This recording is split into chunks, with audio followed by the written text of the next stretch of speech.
খেলার মাঠে খেলাই হবে এই দাবি তুলে রানীগঞ্জের গির্জাপাড়ায় একদল এলাকাবাসী খেলার মাঠ দখল করে নেওয়া হচ্ছে জমি মাফিয়াদের দিয়ে বলেই অভিযোগ তুলে স্লোগান আকারের সেই অভিযোগ সকলের মাঝে তুলে ধরে গির্জাপাড়ার বিস্তীর্ণ এলাকার পথ পরিক্রমা করে প্রচার চালালেন।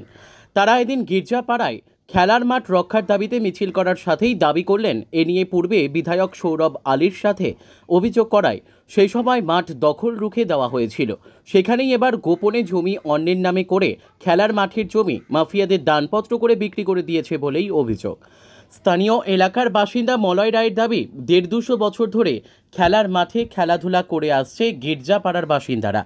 করোনা সময়কালে অবৈধভাবে জমি হস্তান্তর করেছে জমির মালিক, এখন সেই জমি মাফিয়ারা দখল নিতে এলে দখল নেওয়া হবে না বলেই দাবি তাদের। এদিন এলাকার ছোট বড় যুব সদস্য থেকে শুরু করে মহিলা পুরুষ নির্বিশেষে মিছিল করে দাবি জানায় খেলার মাঠে খেলাই হবে, অন্যায়ভাবে দখল করতে তা দেওয়া হবে না বলেই দাবি করে তারা এ বিষয়ে বৃহত্তর আন্দোলনে যাওয়ার হুঁশিয়ারি দেয়। Bureau report, Asansol express.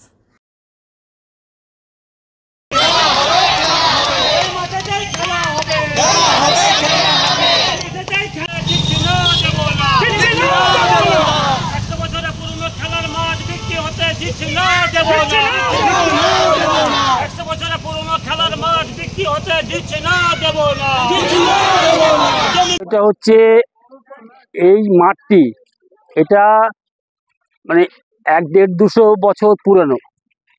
এই মাঠটির মালিক অ্যাকচুয়ালি প্রদীপ কুমার মোদী।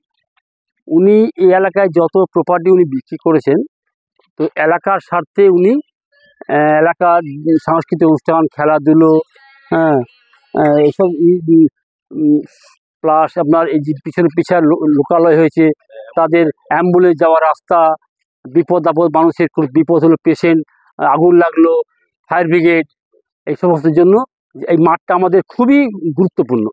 প্রতি বছর কালী পুজো, দুর্গা পুজো, সরস্বতী পুজো, বিয়ে পৈতা অনুষ্ঠান সব পাড়ার লোকের একটি মাত্র যার জন্য এই যে প্রদীপ কুমার মোদী, উনি পাড়ার লোককে এটা কাউকে বিক্রি করেননি।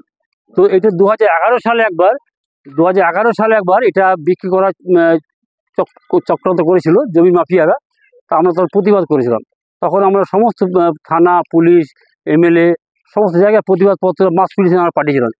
তখন এমএলএ ছিলেন মিস্টার সৌরভ আলী। উনি এখানে মাস মিটিং করে গেছেন, প্রতিবাদ করে গেছেন, না এই খেলার মাঠ বিক্রি করতে দেওয়া হবে না। পাড়ার লোকের হেনা খাতুন ছিল, পাড়ার লোকের স্বার্থে। তো পরবর্তীকালে হলো কি, আমরা জানলামই না কিছু।